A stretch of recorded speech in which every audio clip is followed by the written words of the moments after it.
एक बीमारी के बारे में हम सब बार बार सुन रहे हैं, पढ़ रहे हैं अखबारों में, टीवी में, मीडिया में, और डर बैठ गया है, दहशत बैठ गई है मन में। पुणे में तो बहुत ज्यादा। थोड़े दिन पहले मार्च के महीने में ऐसा दिल्ली में भी हुआ था। दिल्ली में बहुत दहशत हो गई थी मार्च 2009 में। इसी तरह से थोड़े दिन पहले मद्रास में भी हुआ था। फिर थोड़े दिन पहले इसी तरह से हैदराबाद, सिकंदराबाद में हुआ था। तो भारत के जो बड़े बड़े शहर हैं, जहां पर पैसे वाले लोग रहते हैं, जहां पर परचेजिंग कैपेसिटी ज्यादा है, लोगों की क्रय शक्ति बहुत है, ऐसे स्थानों पर अक्सर ये माहिती फैलाई जाती है या फैल जाती है और लोग डर में और दहशत में आ जाते हैं। पुणे में इतना डर और दहशत हो गया है कि सरकार ने सारी शालाएं बंद कर दी हैं, हॉस्पिटल सिर्फ खुले हुए हैं, बाकी सब बंद है। मैं बार बार पुणे आता रहता हूँ। मेरी जिंदगी में पुणे की सड़कों पर इतना आराम मैंने कभी नहीं देखा।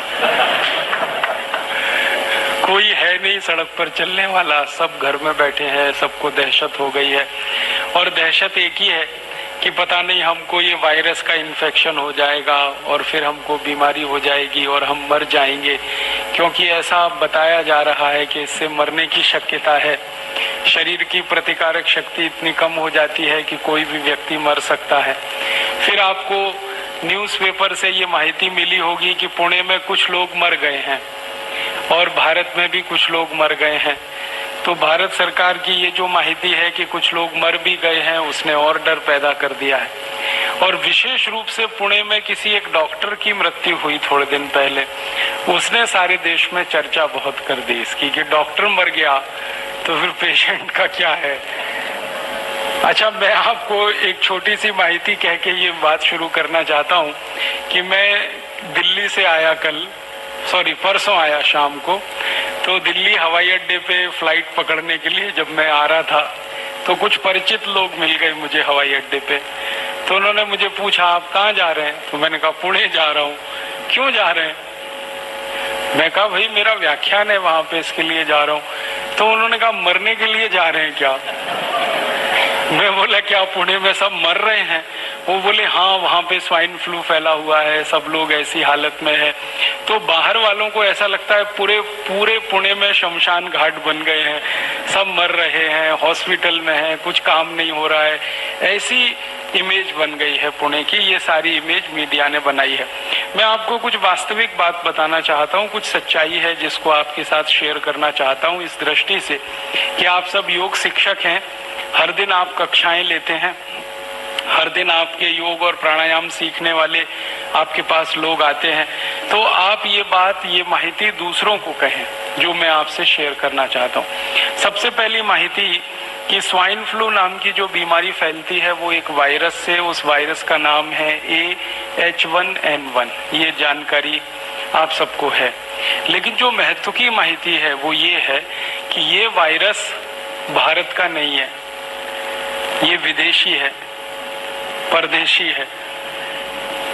और ये जो बीमारी है स्वाइन फ्लू, ये भी देशी बीमारी नहीं है, ये भी विदेशी है, परदेशी है। ये वायरस परदेशी है, ये बीमारी परदेशी है। ये वायरस कहाँ से आया है? तो इस वायरस की हिस्ट्री के बारे में बताया जाता है कि 1.5 साल पहले ये वायरस पैदा हुआ मैक्सिको नाम के एक देश में। मैक्सिको लैटिन अमेरिका का एक देश है और उस देश में एक बहुत बड़ी अमेरिका की कंपनी है, उसका नाम है स्मिथ फूड्स प्राइवेट लिमिटेड करके, बड़ी कंपनी है। वो कंपनी डूकर का मांस बेचती है। हर साल 10 लाख मीट्रिक टन डूकर का मांस बेचती है वो कंपनी। अब 10 लाख मीट्रिक टन डूकर का मांस पैदा करने के लिए कम से कम 1 कोटी डूकर का कत्ल करना पड़ता है, तब 10 लाख मीट्रिक टन डूकर का मांस पैदा हो सकता है। और वहां के जो डूकर होते हैं ना, वो ऐसे नहीं होते अपने जैसे। हाँ, अपने भारत के जैसे डूकर है ना, वैसे नहीं होते, उससे तो डबल और ट्रिपल होते हैं। हमारे यहाँ जितनी ऊंची गाय होती है ना, वहां इतने ऊंचे डूकर होते हैं और एकदम मोटे मोटे थुल और इतने जास्ती मोटे होते हैं कि चल नहीं सकते, तो खड़े होते हैं, धम से बैठ जाते हैं। चल नहीं पाते, भाग नहीं सकते, इतना मांस उनके शरीर पर होता है और वो मांस उनको इंजेक्शन दे दे के बढ़ाया जाता है, दवाएं दे दे के बढ़ाया जाता है। इंजेक्शन देके, दवाएं देके डूकर का मांस बढ़ाते हैं और वो मांस बेचने का काम वो कंपनी करती है।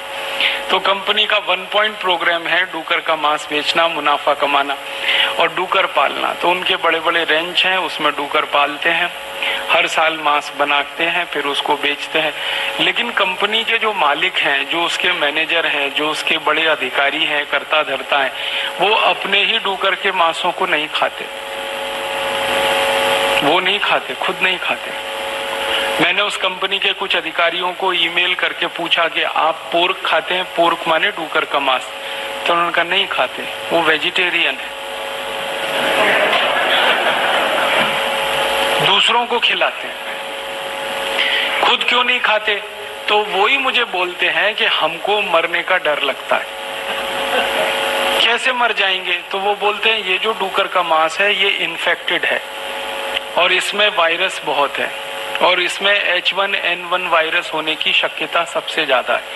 ये जो H1N1 वायरस है ये डूकर में ही जिंदा रहता है, तो वहां के डूकर में ये वायरस जिंदा रह सकता है और 1.5 साल पहले ये वायरस वहां डिटेक्ट हुआ और जो लोगों ने डूकर के मांस खाने वाले लोग हैं उनमें से करीब 2000 लोग उससे प्रभावित हुए और 146 अभी तक मर गए। 1.5 साल, 1 साल 6 महीने में 146 लोग मरे, 2000 लोग इस बीमारी से प्रभावित हुए जिनको H1N1 वायरस ने प्रभावित किया, वो इन्फेक्टेड हुए। तो आंकड़ेवारी में देखा जाए तो ये कोई बड़ी संख्या नहीं है। 1 साल 6 महीने में 146 लोग मरे। क्यों? क्योंकि दर वर्षी हमारे देश में अगर दूसरी बीमारियों से मरने वालों की संख्या हम ढूंढेंगे तो कैंसर से इस देश में हर दिन 1500 लोग मरते हैं, हर दिन। और साल में कैंसर से इस देश में 40 से 45 लाख लोग मरते हैं। फिर हमारे देश में ट्यूबरकुलोसिस और मलेरिया से हर दिन 1200 लोग मरते हैं और साल में करीब 36 लाख के आसपास लोग मलेरिया, ट्यूबरकुलोसिस से मर जाते हैं। फिर हर दिन हमारे देश में 1000 लोग डायरिया और डिसेंट्री, हैजा और कोलेरा से मरते हैं और साल में करीब 35 लाख लोग डायरिया, डिसेंट्री, कोलेरा से मर जाते हैं। फिर हमारे भारत में बहुत सारे बच्चे हैं लाखों की संख्या में जो हर दिन कुपोषण से मरते हैं, जिनके शरीर में शक्ति नहीं है, ताकत नहीं है और ऐसे ही भूखे मर जाते हैं। पूरा पेट भर के उनको भोजन नहीं मिलता, दूध नहीं मिलता, उसमें मर जाते हैं। तो मरने वालों की संख्या तो बहुत है, कैंसर से मरने वालों की संख्या तो बहुत है, मलेरिया से मरने वालों की संख्या तो बहुत है, ट्यूबरकुलोसिस से मरने वालों की संख्या तो बहुत है, डायरिया, डिसेंट्री से मरने वालों की संख्या तो बहुत है, अनेक दूसरी बीमारियों से। लेकिन वो बीमारियों पर हमारे देश के न्यूज़पेपर में फ्रंट पेज पे खबर नहीं आती। कैंसर से मरने वालों के बारे में कभी भी न्यूज़पेपर में और मीडिया में इतनी चर्चा नहीं होती जितनी स्वाइन फ्लू की हो रही। ट्यूबरकुलोसिस से मरने वालों की चर्चा कभी भी इतनी नहीं होती मीडिया में जितनी स्वाइन फ्लू की हो रही है। कारण जानते हैं क्या है? कैंसर की, ट्यूबरकुलोसिस की, डायरिया की, डिसेंट्री की कोई वैक्सीन नहीं बन सकती। जिन बीमारियों की वैक्सीन नहीं बनती उन बीमारियों के बारे में मीडिया में चर्चा नहीं होती, भले उसमें मरने वालों की संख्या कितनी भी जास्ती हो। लेकिन जिन बीमारियों में वैक्सीन बन सकती है और मरने वालों की संख्या बहुत थोड़ी होती है उसकी चर्चा बहुत होती है। कारण क्या है? जब बीमारी की चर्चा होगी तो लोगों में डर पैदा होगा, दहशत पैदा होगी। जब डर और दहशत बहुत जास्ती हो जाएगी, जैसा अभी बताया कि एक पत्नी का पति मर गया और उसके मन में इतनी दहशत और इतना डर कि उसने अपने पति के अंतिम शरीर को, माने आखिरी यात्रा को 5 फीट दूर से प्रणाम किया। माने दहशत इतनी जास्ती है कि जो धर्म पत्नी अपने पति के साथ सालों साल रही एक ही कमरे में, एक ही बिस्तर पर, जब उसको ये डर लग गया कि इसको स्वाइन फ्लू हुआ और उससे ये मर गया तो दूर से ही उसने प्रणाम कर लिया। ये हद है, ये लिमिट क्रॉस हुई है डर की, दहशत की। और ये लिमिट क्रॉस कराने में मीडिया ने बड़ी ताकत लगाई है। मैं जो आपसे कहना चाहता हूं वो ये कि स्वाइन फ्लू का जो वायरस है वो आपको कभी भी प्रभावित नहीं कर सकता। आप पूछेंगे क्यों नहीं कर सकता? हमारे में कोई सुरखाव के पर हैं, या हम भगवान के दूत हैं, या हम ज्यादा योग और प्राणायाम करते हैं, ये कारण है? कारण क्या है?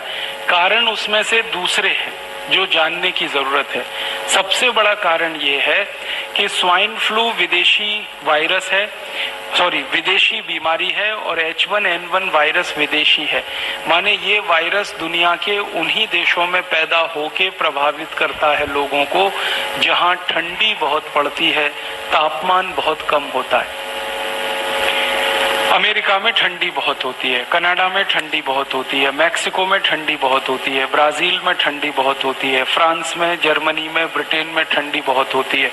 और आप जानते हैं साल में 6 महीने ठंडी पड़ती है, और साल में 6 महीने तापमान उनके यहाँ 0 के नीचे होता है। -5 डिग्री, -10 डिग्री, -15 डिग्री, -20 डिग्री, कभी कभी तापमान -30, -35, -40 तक चला जाता है। खेत में से बर्फ हटाना, चलने लायक सड़क को बनाना, हमें तरह तरह के वायरस पैदा होते हैं। उनको पैदा होकर जिंदा रहने के लिए कम से कम 27 डिग्री सेंटीग्रेड से नीचे का तापमान लगता है। और 27 डिग्री सेंटीग्रेड से नीचे का तापमान जो जो देशों में हो सकता है, उन्हीं देशों में सबसे ज्यादा वायरल और बैक्टीरियल इन्फेक्शन हुआ करते हैं। अब भारत के बारे में बात करें और पूना के बारे में बात करें। भारत में इस समय महीना चल रहा है सितंबर, माफ करिएगा अगस्त का महीना चल रहा है। अगस्त के पहले जुलाई था, जुलाई के पहले जून था, जून के पहले मई था, और मई के पहले अप्रैल, अप्रैल के पहले मार्च, मार्च में गुड़ी पड़वा से लेकर और दीपावली के दिन तक सामान्य तापमान जो होता है पूरे भारत देश में वो 34 डिग्री सेंटीग्रेड होता है, 35 डिग्री होता है, 36 डिग्री होता है। पुणे का आज का तापमान 33 डिग्री है, और अभी थोड़ी धूप ज्यादा हो जाए ना तो कल ये 35-36 डिग्री हो जाएगा। तो पुणे का न्यूनतम तापमान इस समय 34-35 डिग्री है। सारे देश का न्यूनतम तापमान इस समय 34-35 डिग्री है। 2 राज्यों को छोड़कर, हिमाचल प्रदेश, जम्मू कश्मीर और उत्तराखंड को छोड़कर पूरे देश के 28 राज्यों का सामान्य तापमान 34-35 डिग्री है। इस तापमान में कोई भी वायरस जिंदा नहीं रह सकता, मर जाता है। वायरस अगर पैदा भी हुआ तो ज्यादा से ज्यादा 45 मिनट जिंदा रह सकता है, उसके बाद उसको मरना ही है, क्योंकि सूर्य के प्रकाश में, सूर्य के ताप में, सूर्य की गर्मी में कोई वायरस जिंदा नहीं रहता। तो भारत दुनिया में सबसे अद्भुत देश है जहां पर सूर्य का तापमान इतना है, सूर्य का प्रकाश इतना है। यहाँ तो गर्मियों में, मई जून में तापमान +50 डिग्री सेंटीग्रेड होता है। दूसरे देशों में -40 होता है ठंडी में, यहाँ +50 होता है। कितना अंतर है तापमान का, आप सोचिए। -40 से 0 पे आइए, 0 से आगे 50 तक जाइए, इतना बड़ा अंतर है, इतना बड़ा डिफरेंस है। तो जो देश ठंडी वाले हैं, बर्फ वाले हैं, जहाँ पर बहुत ज्यादा सर्दी होती है, उन्हीं देशों में वायरस इन्फेक्शन बहुत होते हैं। भारत गर्म देश है, गर्मी वाला देश है, उष्णकटिबंधीय देश है। भगवान ने भारत को ऐसा बनाया है कि सूर्य का ताप इतना तेज है इस देश में, इसकी कल्पना जो है हम तब कर पाते हैं जब हम माइक्रोबायोलॉजी जैसे विषय में पढ़ने के लिए जाएं। तो आप अपने मन से एक भय, एक डर निकाल दीजिए।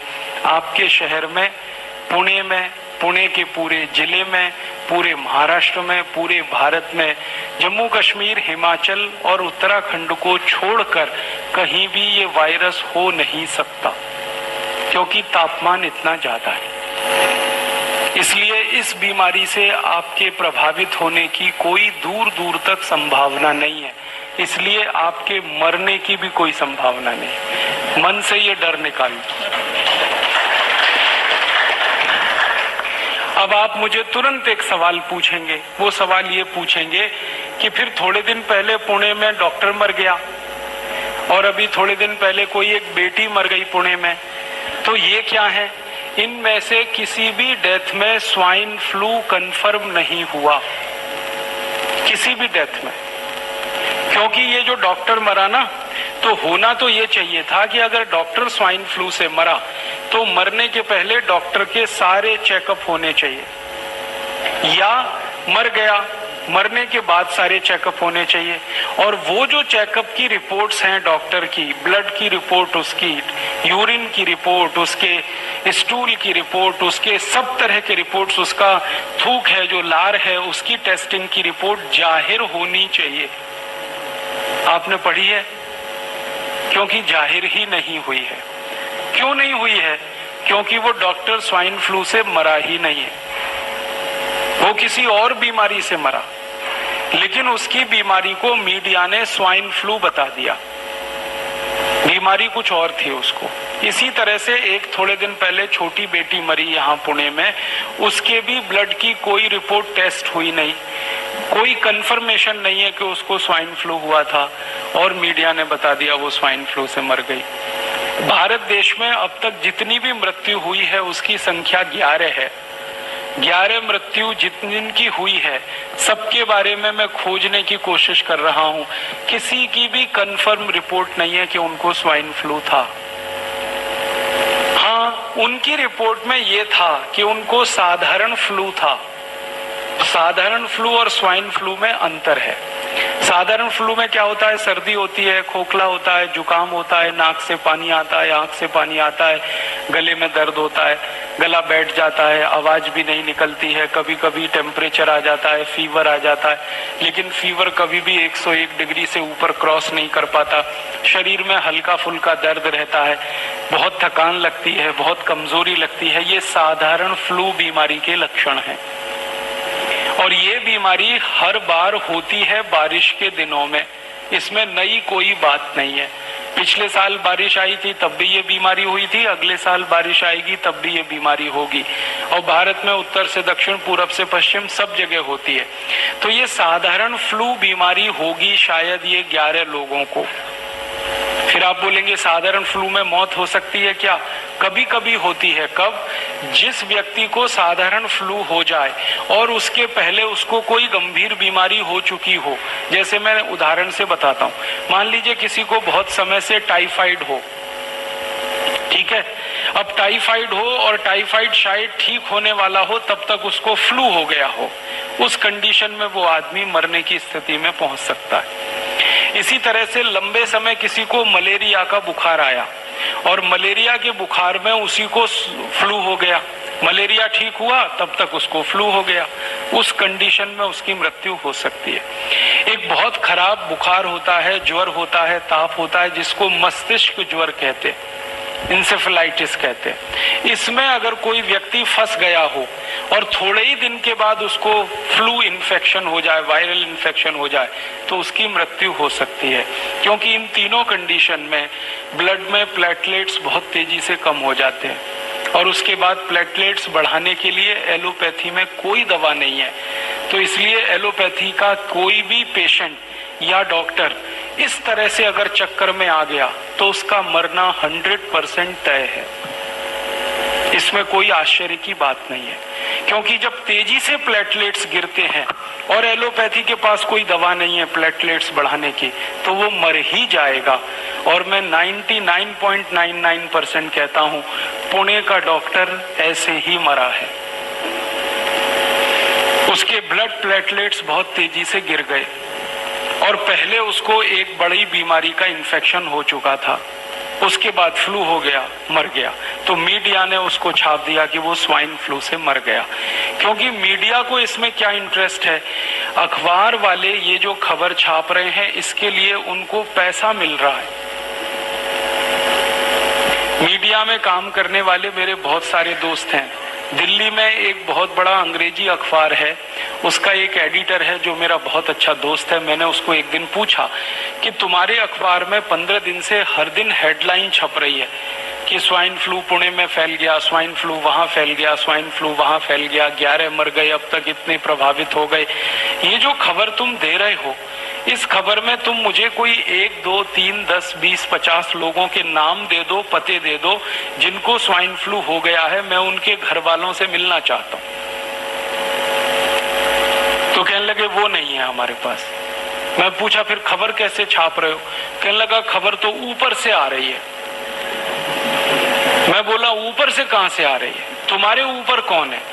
तो उसने कहा मैं तो एडिटर हूं, लेकिन मेरे ऊपर अखबार का मालिक है। आप जानते हैं एडिटर मालिक के नीचे होता है। कहने लगा मालिक के यहां से खबर आ रही है और मालिक के यहां से ये आदेश आ रहा है कि ये पहले पेज पे खबर लगनी चाहिए और ऐसी जगह लगनी चाहिए जहां सबकी नजर पड़ती है। फिर मैंने पूछा इसमें खास बात क्या है जो पहले पेज पे लगनी चाहिए? तब उसने कहा इस खबर के साथ चेक भी आता है, ड्राफ्ट भी आता है, पैसे आते हैं, और जितने ज्यादा बड़े अमाउंट का चेक आता है उतने ही बोल्ड लेटर्स में हम इसको छापते। फिर मैंने पूछा भाई तू ये बता कि कौन देता है ये चेक और ड्राफ्ट? तो उसने कहा एक कंपनी देती है। वो कंपनी कौन है? तो उसने तो मुझे नाम बता दिया, मैं नहीं बताऊंगा आपको। उसने कहा कि एक अमेरिका की कंपनी है, वो हमको चेक देती है, ड्राफ्ट देती है। उस कंपनी का क्या इंटरेस्ट है कि तुमको खबर छापने के लिए पैसा दे रही है? तब उसने मुझे बताया, मैं तो हैरान हो गया। उसने कहा कि ये सब खबर जो छप रही है अखबारों में ये प्रायोजित है। प्रायोजित खबर का मतलब समझते हैं? एडवर्टीजमेंट। जैसे जाहिरात छपता है ना, तो जाहिरात के रूप में खबर छपती है। खबर ही जाहिरात होती है। आप इस बात को समझ पा रहे हैं? खबर ही जाहिरात होती है और खबर को जाहिरात की तरह से छापा जाता है क्योंकि उसके लिए पैसा आता है। और जास्ती पैसा आता है तो पहले पेज पे छापते हैं, कम आता है दूसरे पेज पे छापते हैं, और कम आता है तीसरे पेज पे छापते हैं। किस पेज पर छपेगा वो पैसे से तय होता है। और ये जो एडिटर है ये कोई साधारण अखबार का एडिटर नहीं है, हिंदुस्तान में सबसे ज्यादा बिकने वाले अंग्रेजी अखबार का एडिटर है। और वो एडिटर का मालिक उसको आदेश दे रहा है कि ये छपना चाहिए, इसके साथ इतना चेक है, इसके साथ इतना ड्राफ्ट है। तो आप समझ लीजिए कि मीडिया में ये जो छप रहा है ये पैसे की ताकत से छप रहा है, इसमें सच्चाई नहीं है। फिर उसने जिस कंपनी का नाम लिया, मैंने उसको खोजना शुरू किया तो सारी बात समझ में आ गई। ये वही कंपनी है जो स्वाइन फ्लू की दवा बनाती है। उस दवा का नाम है टेमी फ्लू। तो ये जो टेमी फ्लू नाम की दवा बनाने वाली कंपनी है, मैंने इस कंपनी का सारा हिस्ट्री निकाला तो 10 साल से ये औषध बना रही है टेमी फ्लू। लेकिन 10 साल में दुनिया में कहीं भी स्वाइन फ्लू फैल नहीं रहा है। दवा बन रही है, बीमारी नहीं फैल रही। अब देखो इस बच्चे को भी समझ में आ गई बात। अब आप सोचो दवा बनती जा रही है, हर साल प्रोडक्शन हो रहा है, गोडाउन भर रहे हैं, प्रोडक्शन हो रहा है, गोडाउन भर रहे हैं, बीमारी फैल नहीं रही है तो दवा बिक नहीं रही है। और उस कंपनी के कुछ लोगों ने मुझे बताया कि हमारे पास लाखों नहीं 10-10, 20-20 लाख टैबलेट्स एक एक देश के गोडाउन में डंप पड़ी है। 30 देशों में उस कंपनी का बिजनेस है। भारत जैसे देश में उनकी लाखों टैबलेट्स डंप पड़ी है पिछले 10 साल से, और स्टॉक बढ़ता ही जा रहा है। तो उनको अभी ये स्टॉक खाली करना है। ये स्टॉक खाली कब होगा? बाजार में दवा बिके। बाजार में दवा कब बिकेगी? जब आप जैसे लोग वो दवा खरीदें। आप दवा कब खरीदोगे? या तो आपको स्वाइन फ्लू हो जाए तब खरीदोगे, या उसका डर इतना हो जाए स्वाइन फ्लू का कि आपको मरने की बात समझ में आने लगे तब आप दवा खरीदोगे। दो ही कंडीशन है, आप दवा खरीदो। तो उस कंपनी ने ये अभियान चला दिया। अभियान ये चला दिया कि डर पैदा कर दो, मरेगा तो कोई नहीं क्योंकि बीमारी नहीं तो मरेगा क्या। वायरस इन्फेक्शन होगा नहीं क्योंकि वायरस ही नहीं है, इन्फेक्शन क्या होगा। तो कंपनी को एक बात तो पक्की मालूम है कि ज्यादा लोग इस बीमारी में फंस नहीं सकते और ज्यादा लोग मर भी नहीं सकते। हाँ ये जरूर है कि करोड़ों लोगों के मन में डर आ जाए, दहशत आ जाए, आतंक पैदा हो जाए तो वो डर के मारे टेमी फ्लू खरीद के अपने घर में भर के रखें। बाद में बीमारी हो या ना हो लेकिन खरीद लें आप, बाजार से दवा उनकी बिक जाए, यही उनका उद्देश्य है। और उस उद्देश्य की पूर्ति के लिए वो कंपनी अखबारों में पैसे खर्च कर रही है। अब अखबारों में 10-20 करोड़ रुपए उन्होंने खर्च कर दिए खबर छपवाने के लिए, और दवा उनकी 3000 कोटि की बिक गई, तो धंधा कितना अच्छा है। 10 कोटि खर्च किए, 3000 कोटि का माल बिक गया।